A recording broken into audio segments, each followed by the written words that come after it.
मजलिस इत्तेहाद मुस्लिमीन की मोहब्बत को देखने का, आपके जज्बात को महसूस करने का मौका मिला और मुझे यकीन है कि इंशाअल्लाह ताला हम ज़रूर यहाँ पर अपनी जमात मजलिस इत्तेहाद मुस्लिमीन को मजबूत करेंगे। और मुझे यकीन है कि आने वाले विधानसभा के चुनाव में यहाँ से आप मजलिस को उम्मीदवार को पतंग छाप के निशान पर बटन दबाकर अपने इत्तेहाद और सियासी शऊर का सबूत देंगे।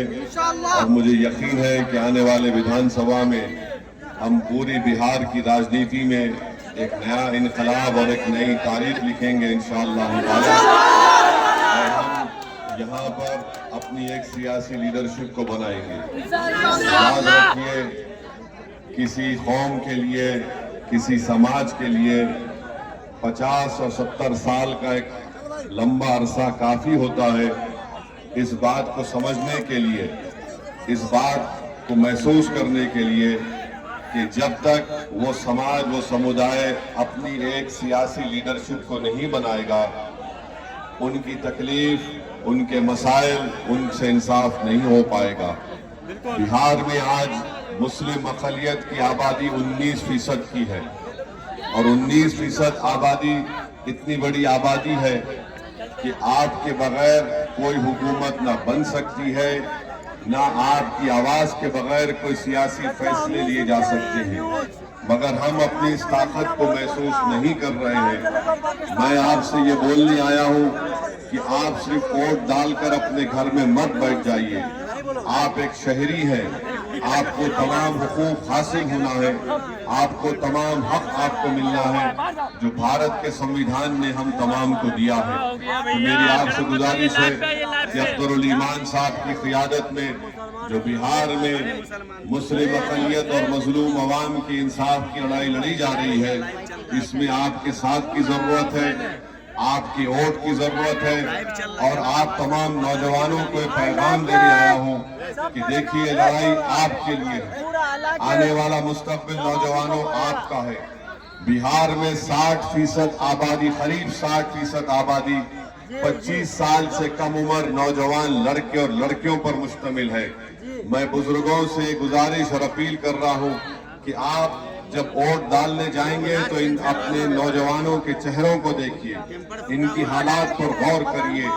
आप इनको देखकर पतंग छाप के निशान पर वोट डालकर अपनी पार्टी को, अपने इत्तेहाद को कामयाब करिए। परसों आपने मुख्तलिफ सियासी नेताओं को, सियासी पार्टियों को आपने वोट दिया, हमको क्या मिला सिवाय वोट डाल कर आकर घर में सो जाना और उसके बाद हमारी तकालीफ में कोई कमी नहीं होती है। आप जानते हैं कि हमारे भारत देश में फिरका परस्ती उरूज पर है। मुस्लिम अक़लियत से नफरत इतनी बढ़ चुकी है कि आप ही के इस गांव के असगर अली साहब को ट्रेन में एक रेलवे प्रोटेक्शन फोर्स के सिपाही ने गोली मारकर उसको शहीद कर दिया था। याद है असगर अली आपको? आप बताइए, ट्रेन में उसको मार दिया गया, क्या गलती थी उसकी? कोई गलती नहीं थी, सिर्फ गलती यही थी कि वो मुस्लिम अक़लियत से ताल्लुक रखता था। मजलिस ये चाहती है कि हमको इंसाफ मिले। हम नहीं चाहते कि आप उन नफरत फैलाने वाली ताकतों का साथ दें।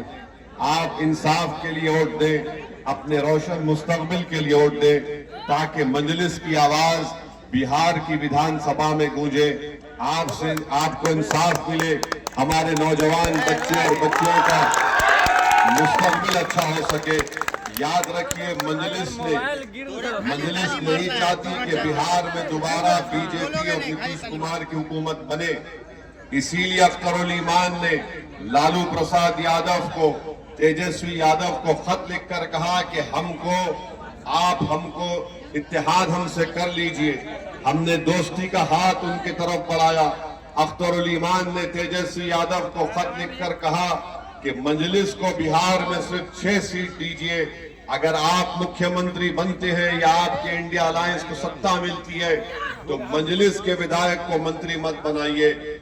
आप सिर्फ बीजेपी की फिरका परस्ती को रोकिए, यहाँ पर इंसाफ करिए 19% आबादी से।